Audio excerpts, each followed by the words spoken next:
Ne savez-vous pas que le Saint-Esprit agit avec puissance, malgré la faiblesse de la nature humaine? Oui, le Seigneur Jésus à Gethsémane. La Bible nous dit que, par un esprit éternel, il s'est offert lui-même à Dieu. L'Esprit de Dieu l'a rendu capable d'accomplir ce sacrifice. Et pourtant, quelle tristesse, quelle angoisse, quelle agonie et quelle prière. Et sûrement, nous ne voyons qu'un signe de la puissance de cet esprit, et pourtant l'Esprit de Dieu était là. De même, quoique faible et tremblant, croyez que l'Esprit de Dieu agit en vous. Ne craignez point.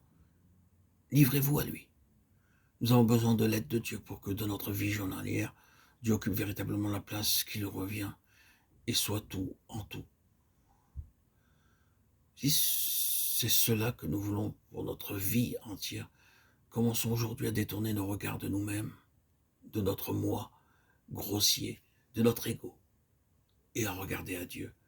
Inclinez-vous devant Dieu, agenouillez-vous devant lui, confessez-lui vos péchés, dites dans le secret de votre cœur, oh Dieu, j'accepte tes conditions, j'ai prié pour obtenir la bénédiction et pour être en bénédiction aux autres.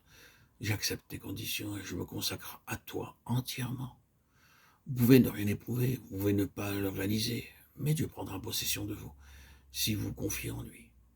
Agenouillez-vous devant le Seigneur, humiliez-vous devant lui, confessez-lui à lui seul votre péché. Quelle œuvre immense pourrait être accomplie dans notre pays pour le temps et pour l'éternité si chaque enfant de Dieu disait aujourd'hui « Je me consacre entièrement à Dieu ». Oh, non seulement Dieu accomplit l'œuvre en nous, mais c'est lui qui la maintient.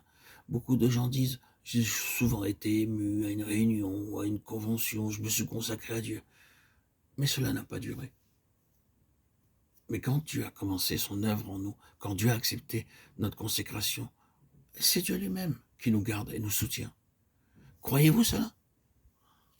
En ce qui concerne la consécration, nous sommes deux, Dieu et moi. Auriez-vous peur de vous confier au Dieu Tout-Puissant? Dieu est prêt à vous aider. Comme le dit ce beau cantique, jour après jour, gardé par son amour, jour après jour, à l'abri sous son aile. Si Dieu permet que le soleil brille jour après jour, sans interruption, ne mettra-t-il pas sa vie en nous, jour après jour, continuellement? Pourquoi n'avez-vous pas fait cette expérience? Parce que vous n'avez pas mis votre confiance en Dieu, parce que vous ne vous êtes pas consacré à Dieu avec cette certitude. La vie d'entière consécration à ses difficultés, je ne le nie pas. Et même cette vie présente beaucoup plus que des difficultés. C'est une vie qu'il est impossible aux hommes de vivre. Mais par la grâce de Dieu, par la puissance de Dieu, par la puissance du Saint-Esprit qui habite en nous, cette vie est possible pour nous. Dieu soit loué. Croyez que Dieu vous maintiendra. Certains d'entre nous ont lu la vie de ce grand chrétien, Georges Muller, qui, le jour de son 90e anniversaire, parlait de la bonté de Dieu envers lui. Quel était le secret de son bonheur et des bénédictions qu'il avait reçues de Dieu? Il disait qu'il y avait deux raisons.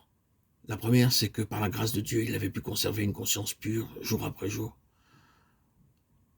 La seconde, c'est qu'il aimait la parole de Dieu. C'est bien vrai, garder une conscience pure, par une obéissance entière à Dieu, jour après jour, et être en communion avec lui par sa parole et par la prière.